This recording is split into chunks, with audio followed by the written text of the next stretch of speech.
dans le prochain épisode de Demain nous appartient. Tandis que Launa sort avec le meurtrier de Milan, Roxane donne naissance à une petite Enora. En parallèle, Sylvain est nostalgique. Attention, les paragraphes qui suivent contiennent des spoilers sur l'épisode de Demain nous appartient diffusé demain soir sur TF1. Si vous ne voulez rien savoir, ne lisez pas ce qui suit. Vendredi 24 février dans Demain nous appartient. Launa sort avec le meurtrier de Milan. La police enquête sur le meurtre de Milan, le jeune homme retrouvé pendu dans l'appartement d'un ami avec la pancarte coupable. Dépêché sur place, la police scientifique procède au premier prélèvement mais le meurtrier a été méticuleux. Comme Milan était présent à la soirée du 29 juillet, le commandant Constant pense que l'assassin punit tous ceux qui y sont liés. Raphaël parce qu'elle a laissé sa maison et les adolescents parce qu'ils savaient que la drogue circulait. Il charge donc ses équipes d'identifier toutes les personnes présentes lors de la soirée.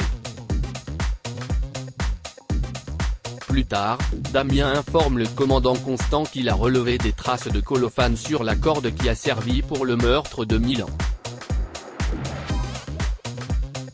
Il s'agit d'une sorte de résine que les danseurs classiques utilisent sur les pointes pour avoir une meilleure accroche au sol. Les enquêteurs comprennent alors qu'ils ont affaire à quelqu'un en contact avec le milieu artistique. D'ailleurs, Martin se souvient qu'un théâtre figurait sur la liste des acheteurs du fabricant de la caisse dans laquelle Emma a été découverte. Pendant ce temps, Dorian se rend au Spoon et apprend à Nathan et Camille que Milan a été tué.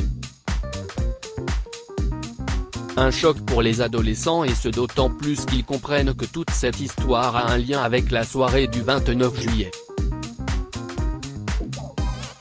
Après qu'Emma les a rejoints,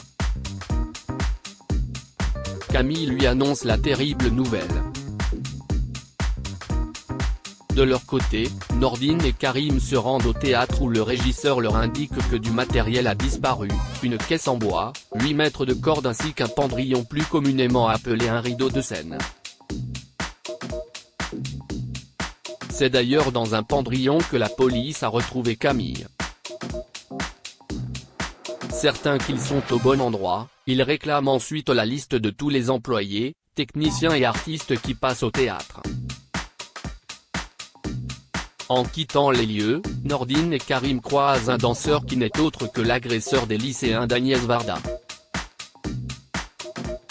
En parallèle, Étienne arrive au lycée lorsqu'Alexis Langlois, un vieil ami qu'il n'a pas vu depuis 20 ans, l'interpelle. De passage à 7, Alexis l'invite alors à boire un verre mais Étienne décline car il est attendu. Alexis lui laisse donc son numéro en lui faisant promettre de le rappeler pour se voir prochainement. Une fois son ami parti, il sort son téléphone et regarde la vidéo du sauvetage d'Étienne avec le sourire. Non loin de là, Camille débarque chez les Curtis pour avoir une discussion avec Dorian. Après lui avoir présenté ses excuses pour avoir organisé cette fameuse soirée, l'adolescente lui dit combien elle a eu peur de le perdre. Vivant et ayant encore plein de choses à vivre, Dorian souhaiterait désormais passer à autre chose. Une fois qu'ils se sont dit leur amour, ils échangent un baiser pour sceller leur réconciliation. En fin de journée, Luna sort d'une séance de rééducation avec Bénédicte. À l'accueil de l'hôpital, elles sont abordées par Jonas, le petit ami et partenaire de danse de Luna mais également le meurtrier de Milan. Roxane donne naissance à une petite enrouée. Cela fait 12 heures que Roxane est à l'hôpital à se tordre de douleur. Comme les gynécologues sont débordés aujourd'hui, le docteur Donnier vérifie où en est le travail. Malheureusement, le col de Roxane est seulement dilaté de 4 cm, ce qui signifie que l'anesthésiste ne pourra lui poser la péridurale que d'ici 1 ou 2 heures. Toutefois, Roxane refuse car elle a peur de la taille de l'aiguille qui mesure 8 cm. Si le docteur Donnier comprend qu'elle puisse être impressionnée, il assure cependant que la douleur est minime par rapport aux bienfaits que cela procure. Mais rien n'y fait, Roxane campe sur ses positions. Plus tard, Bart débarque à l'hôpital avec une énorme peluche. En effet, il pensait que le bébé serait déjà né à cette heure. À bout, Roxane ne veut plus accoucher et souhaite quitter l'hôpital lorsqu'elle croise Bénédicte dans les couloirs. Les contractions ayant lieu toutes les 3/4 minutes, Bénédicte lui rappelle que c'est le moment de se souvenir de tout ce qu'elle a appris pendant la préparation à l'accouchement. La physiothérapeute la raccompagne ensuite dans sa chambre et lui montre quelques techniques de respiration et de relaxation. Dans la foulée, Roxane reçoit la visite de Soisic Vernet, la nouvelle obstétricienne de l'hôpital. En voyant qu'elle hésite à faire la péridurale à cause de l'aiguille, Soisic lui demande de lui faire confiance. Après avoir appelé l'anesthésiste, elle promet qu'elle n'aura plus mal et qu'elle gardera toutes les sensations. Lorsqu'elle rentre en salle de travail, la jeune femme est épuisée et ne rêve que de dormir. Heureusement, elle peut compter sur le soutien de sa femme et du docteur Vernet pour l'encourager. Après un dernier effort, Roxane donne finalement naissance à une petite fille prénommée Nora Tiemen Reno.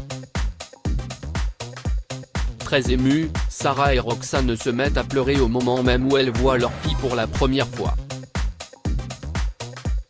Bart attend quant à lui dans le hall de l'hôpital quand Adèle le rejoint. En effet, cette dernière s'est dit qu'il aurait sûrement besoin de compagnie. Une attention qui touche Bart. Quelques instants plus tard, Soisic est ravi de lui annoncer que le bébé est arrivé.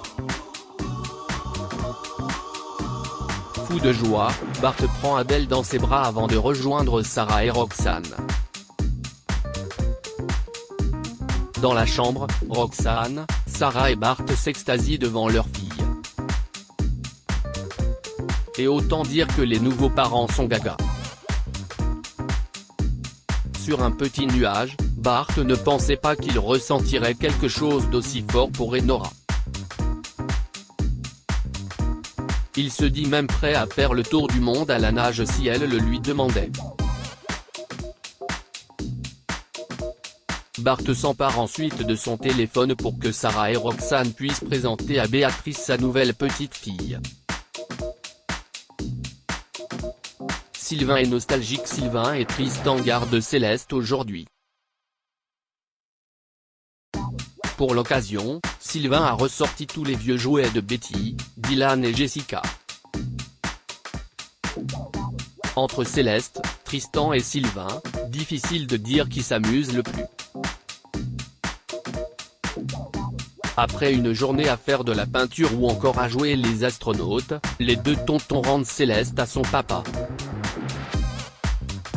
En fin de journée, Sylvain et Christelle se remémorent quelques souvenirs de leurs enfants. D'ailleurs, ils aimeraient revenir en arrière lorsque Dylan, Jessica et Betty étaient petits.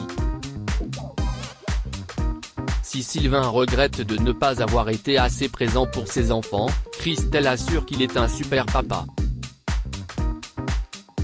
Lorsque Charlie les rejoint, Sylvain cherche à savoir si elle pense avoir un bébé avec François.